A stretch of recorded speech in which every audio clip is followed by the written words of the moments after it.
मैं जो आपको ये कहानी बताने वाला हूँ, ये मेरे दिल्ली में रह रहे अंकल के साथ हुई एक सत्य घटना पर आधारित है। 2012 दिवाली के शुभ अवसर पर मेरे अंकल योगेश के साथ कुछ ऐसा अशुभ हुआ जिसकी वजह से वह उस दिवाली को कभी याद नहीं रखना चाहते। पूरा दिल्ली दिवाली की रोशनी में चमक रहा था। योगेश ने अपने परिवार के साथ इस उत्सव को खूब जमकर सेलिब्रेट किया, पर उनको ऑफिस के काम से अर्जेंट कोटा जाना था। पर देर रात में 4 बजे की फ़्लाइट बुक थी। एयरपोर्ट पर जाने के लिए उन्हें सुनसान सड़क से होकर जाना था।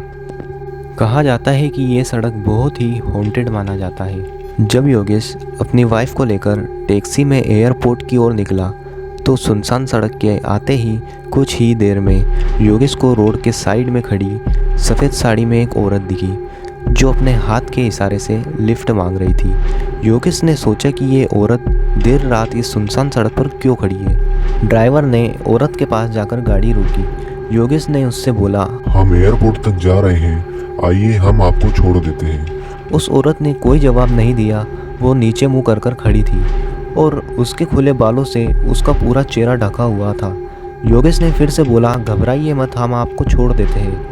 उस औरत ने फिर से कोई जवाब नहीं दिया।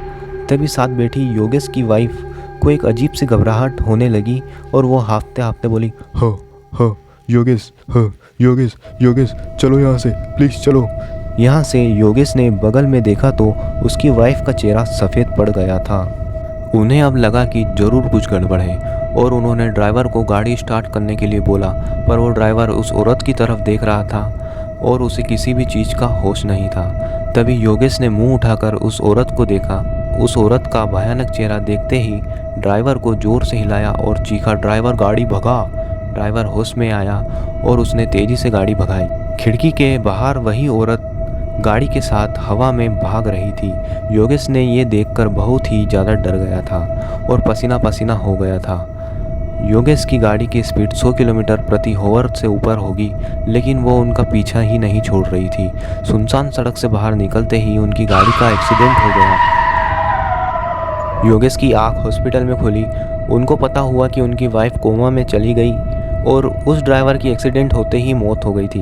करीब 4 महीने बाद उनकी वाइफ कोमा से बाहर निकली और अब वो दोनों अपनी नॉर्मल ज़िंदगी जीना शुरू किया।